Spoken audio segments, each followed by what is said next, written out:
नमस्कार सभी को। मैं जय Krishna Tripathi, FIP first HRDC DAVV विश्वविद्यालय द्वारा आयोजित इसमें हिंदी साहित्य की सगुण भक्ति काव्य धारा में राम भक्ति काव्य पर ई कंटेंट प्रस्तुत करने जा रहा हूँ। यह ई कंटेंट न केवल FIP के लिए उपयोगी है अपितु यह छात्रों के लिए भी उपयोगी है।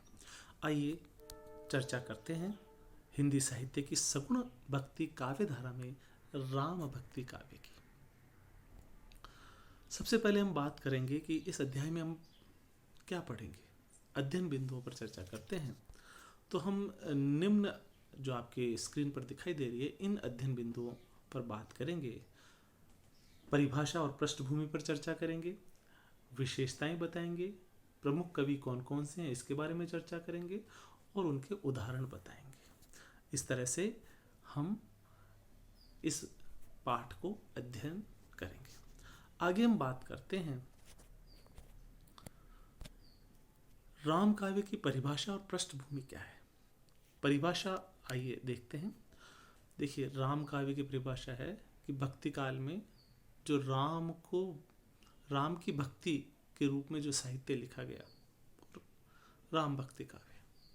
अब इसमें है सगुण भक्ति धारा। सगुण भक्ति धारा का अर्थ है भक्ति कवियों द्वारा ईश्वर को सगुण रूप में माना गया, चाहे राम हो, चाहे कृष्ण हो या अन्य कोई अवतार हो। तो जब अवतार मान लेते हैं तो ईश्वर सगुण हो जाता है, इसलिए ऐसी भक्ति धारा सगुण भक्ति धारा कहलाई। आगे हम बात करते हैं पृष्ठभूमि। पृष्ठभूमि में हम देखते हैं कि राम काव्य का विकास कैसे हुआ, ऐसी कौन सी परंपराएं थी जिससे राम काव्य हिंदी साहित्य में विकसित हुआ। सबसे पहले हम बात करते हैं जैन कवियों का चरित काव्य। जैन कवियों द्वारा चरित काव्य लिखे गए, अर्थात किसी व्यक्ति के चरित्र का वर्णन किया गया। राम काव्य में भी राम के व्यक्तित्व और चरित्र का वर्णन है। इस तरह से राम के जीवन का वर्णन चरित काव्य है और यह चरित काव्य परंपरा जैन कवियों द्वारा पहले ही प्रयोग में लाई जा रही थी और यही परंपरा हिंदी साहित्य में आई। अब हम बात करते हैं अपभ्रंश की दोहा चौपाई शैली।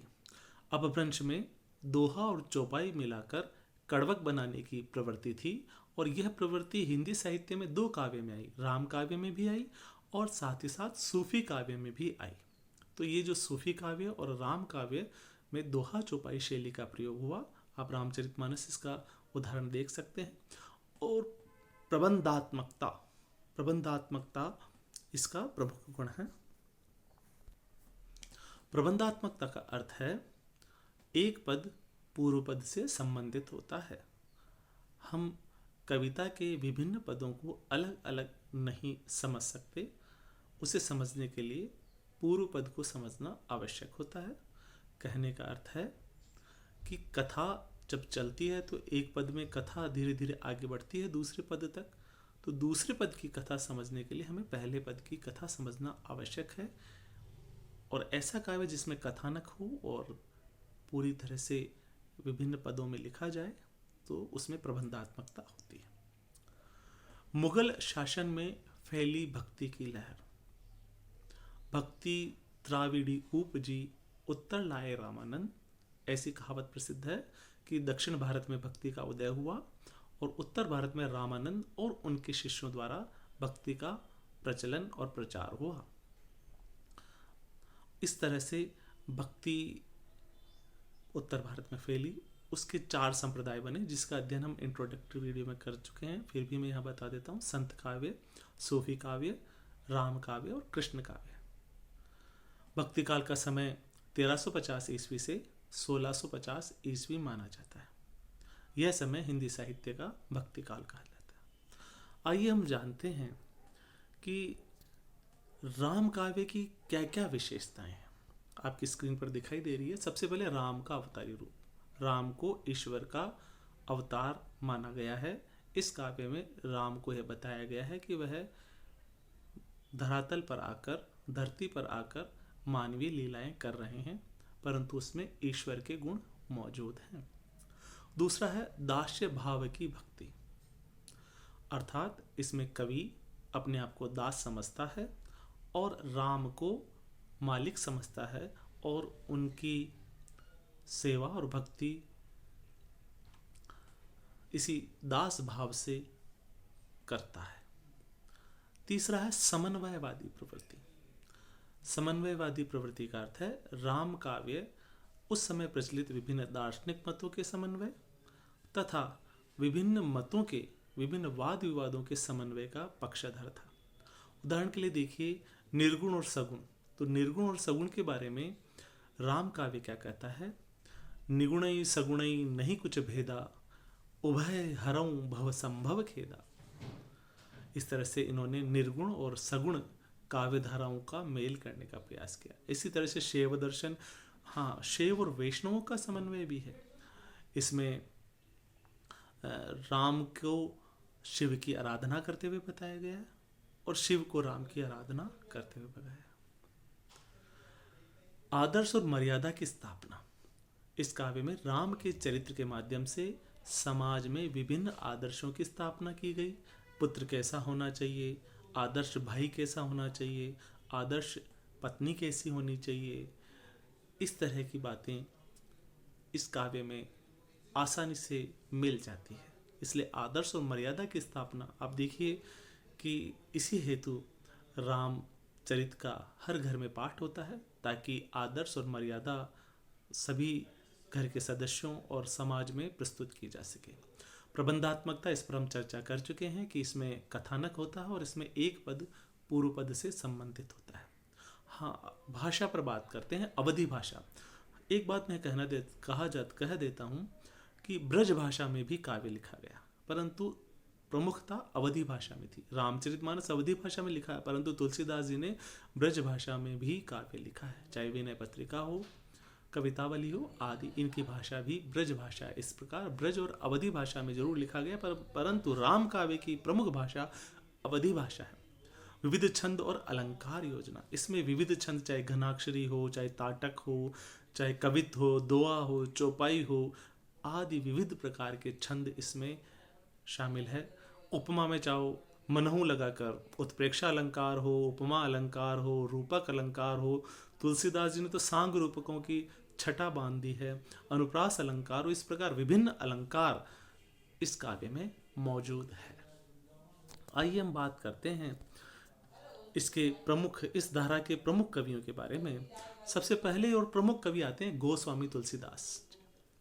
गोस्वामी तुलसीदास जी ने एक ग्रंथ लिखा रामचरितमानस, जो कि उनकी प्रसिद्धि का आधार है, जो कि अवधि भाषा में है। विनय पत्रिका, कवितावली, दोहावली, गीतावली आदि उनके ग्रंथ हैं। ईश्वरदास ने भरत मिलाप, अंगद पैज और राम जन्म लिखे।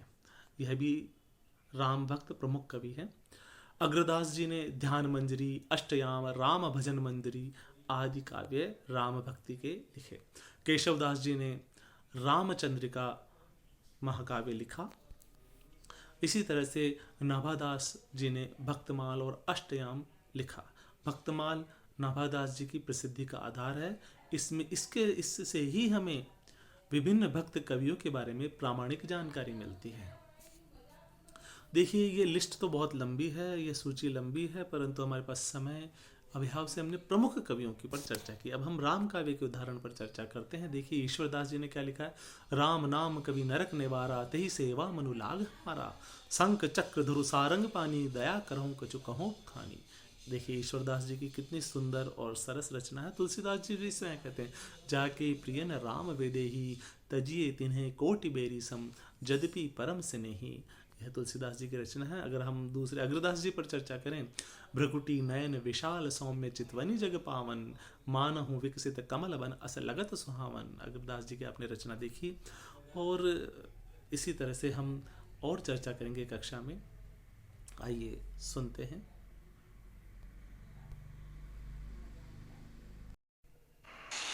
अभी आपने राम भक्ति काव्य पढ़ा। क्या आप में से कोई तुलसीदास जी का कोई पद सुना सकता है? जी सर, मुझे विनय पत्रिका का एक पद आता है। यह पद हमारे घर पर बोला जाता रहा है। मैं आपको सुनाता हूँ। श्री रामचंद्र कृपालु भज मन हरण भव भय दारुणम नव कंज लोचन कंज मुख कर कंज पद कंजारुणम। बहुत खूब, बहुत सुंदर। छात्रों, विद्यार्थियों, याद रखो, तुलसी ने केवल रामचरित और भक्ति का ही वर्णन नहीं किया, उन्होंने वर्तमान समय का वर्णन भी किया है। इसलिए वे आज भी प्रासंगिक है। सुनना उनकी प्रासंगिकता जो उन्होंने कई साल पहले लिखा था। खेती न किसान को, भिखारी को न भीख बली, बनिक को बनिज न चाकर को चाकरी, जीविका विहीन लोग सिद्ध्यमान सोच बस, कहे एक एक न सो कहाँ जाई का करी। हाँ सर, पर मैंने सुना है अग्रदास जी ने सीताराम के दाम्पत्य का वर्णन भी किया है। हाँ, तुमने सही कहा। राम काव्य में सीताराम के दाम्पत्य का वर्णन भी है। आइए उदाहरण पर विचार करते हैं। रजनी जागे भामिनी, आवत संग उचरत जयगान, डगमगाति पग धरत धरनी पर, राम अधर रस कीनो पान। वाह वाह सर, वाह वाह, अग्रदास जी ने बहुत ही सुंदर पद लिखा है। सर, राम काव्य तो वास्तव में पढ़ने योग्य है, मैं अवश्य ही पढ़ूंगा।